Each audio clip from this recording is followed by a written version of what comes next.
You're seeing the headlines everywhere. A new trade war is erupting over electric vehicles. The European Union is hitting Chinese-made EVs with tariffs as high as 40%. The United States has already built what they call a 100% tariff fortress. The news cycle is completely filled with these stories. It's BYD versus Volkswagen. It's Tesla versus the world. It's a high-stakes drama playing out on the global stage. But what if I told you none of that really matters? What if this entire noisy political fight over tariffs is just a shiny object? A distraction? What if the politicians are arguing about the final score of a game that was already decided years ago? As a materials analyst who has watched this field for 30 years, I'm here to tell you, the war is not about the car. The war is not even about the finished battery. The real war, the one for the entire EV supply chain dominance, was already won by China 5 years ago. Today, we're not going to talk about the sideshow. We're not going to waste time on the political theater. We are going to pull back the curtain and show you how the world actually works. I will show you the real battlefield. It's not in the car dealerships you see on the highway.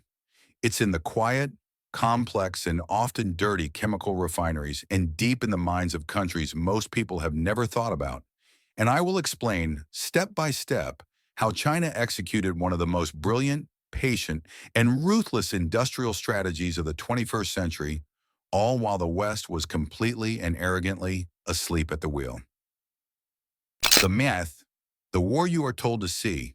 First, let's talk about the myth. This is the story you are being sold. It's the narrative that politicians and the media want you to focus on. The myth is that this is a war of car versus car. It's the advanced BYD blade battery versus the latest German engineering. It's about CATL dominance and the fear of their massive new battery factories popping up in Germany and Hungary, right in Europe's industrial heartland. When European politicians see ships full of Chinese-made EVs arriving at their ports, they panic. You heard it in the original analysis. They are terrified of losing their home turf. Their entire industrial identity, built for a century on the automobile, is under direct threat. So what is their response? Their response is tariffs. Their response is anti-subsidy investigations. Their response is to build a wall. They think that if they can just stop the final product, that finished car or that finished battery, that they can win. They think they are protecting their auto industry. They believe they are saving jobs. But this is where they are fundamentally and dangerously wrong. Fighting CATL or BYD today is like trying to fight a soldier on the front line without realizing that the enemy controls the entire food, water, and ammunition supply line for your entire army. It's a desperate, short-sighted, and losing battle. To understand the real war, to see the real battlefield, you have to stop looking at the shiny finished car. You have to look inside the batter. The truth, the real battlefield. This is the core of the entire issue. This is the 130% value that the headlines and the politicians always miss. You can't bake a cake without flour, sugar, and eggs. It's a simple fact. It's a fact that anyone who runs a farm, a small business, or a household in America or Canada understands intuitively. You can't make a product if you don't have the base ingredients. An EV battery is no different. You cannot build a single, modern, high-performance battery without three critical, non-negotiable ingredients: lithium, cobalt, and graphite. And over the last 15 years, China has methodically, strategically, and quietly secured a choke point control over all three, not just digging them up, but processing them. Let's look at the data. This is the truth. Number 1, lithium. This is the sugar of the battery. It provides the energy. The myth is that Australia and Chile are the kings of lithium, and it's true, they mine most of it. They dig the raw ore, the spodumene, out of the ground. But you cannot dump raw lithium ore into a battery. It's useless. It has to be processed. It has to be refined into battery-grade lithium hydroxide or lithium carbonate. This is a complex, dirty, and difficult chemical process. And here is the truth from the International Energy Agency's 2025 report. Lithium processing China is the real story.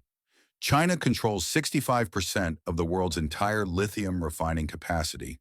Let that sink in. Australia digs it up and then ships it straight to China to be processed. China sits in the middle as the gatekeeper and controls the entire flow. Number 2, cobalt. This is the eggs of the battery. It provides stability and power, preventing the battery from catching fire. The world's supply is concentrated in one volatile place, the Democratic Republic of Congo. But over the last decade, Chinese companies, backed by massive state loans, have systemically bought up the largest, highest-grade mines in the Congo. The result? The 2025 IEA data shows China refines 77% of the world's cobalt supply. Again, they control the choke point. Number 3, graphite. This is the flower. And this is the hidden ace. This is the one nobody talks about, and it's the most dangerous weapon China has. Graphite is the primary material for the anode, the negative side of almost every single EV battery on Earth. You cannot make a battery without it. It's not optional. The myth is that China produces a lot of it. The truth? According to data from Benchmark Minerals Intelligence, as of 2025, China doesn't just produce a lot. It produces 100% of the world's supply of spherical graphite.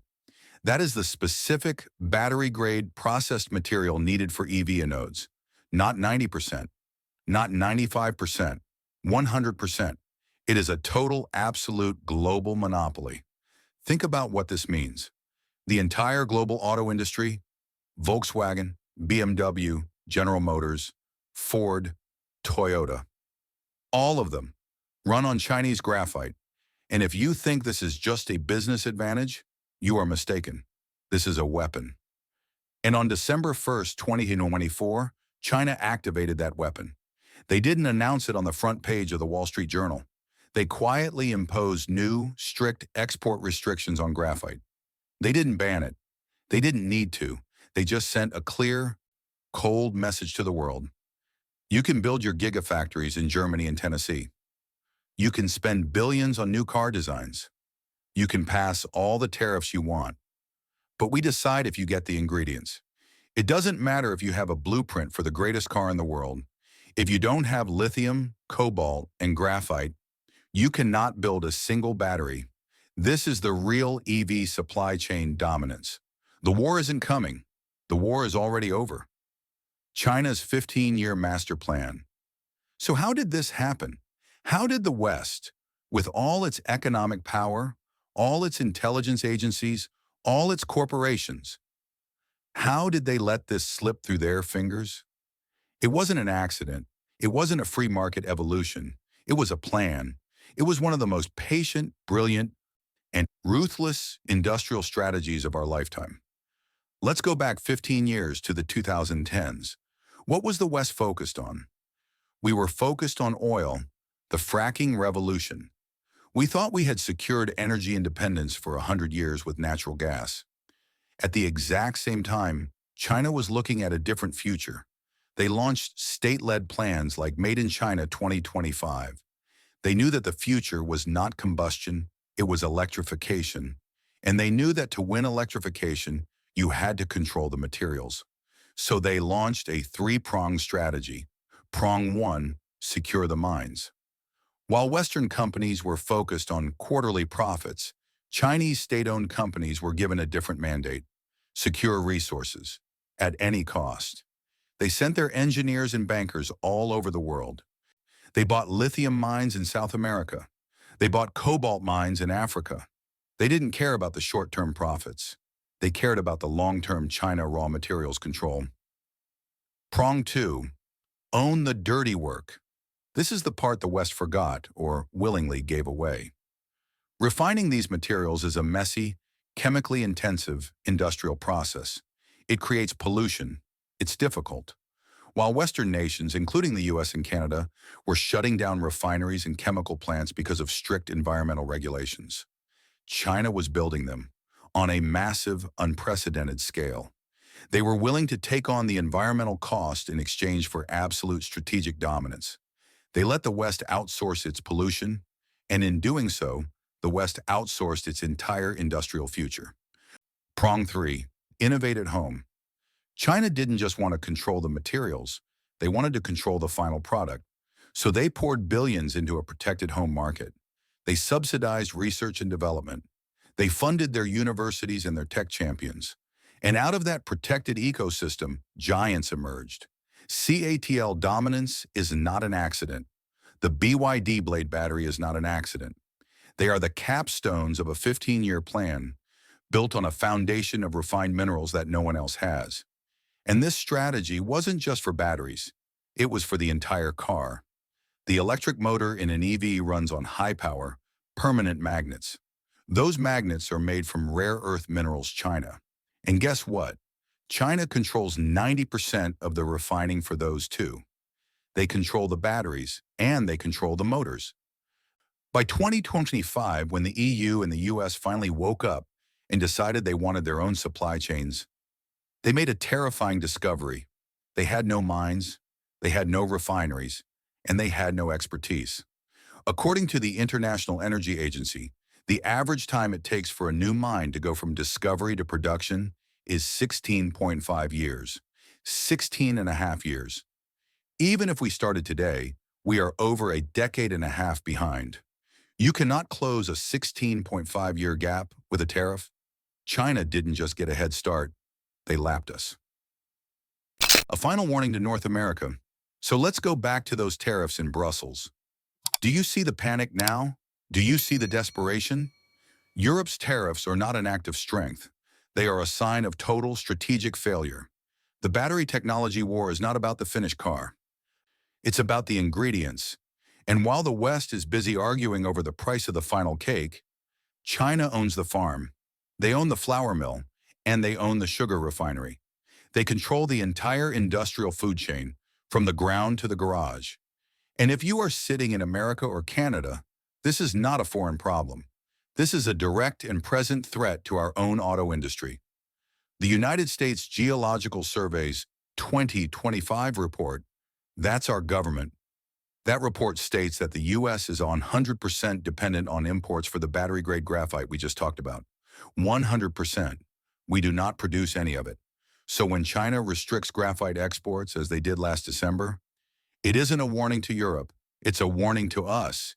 It's a clear message that our own factories in Michigan, Ohio, and in Ontario, they only operate with Beijing's permission. This brings us to the final, hard question.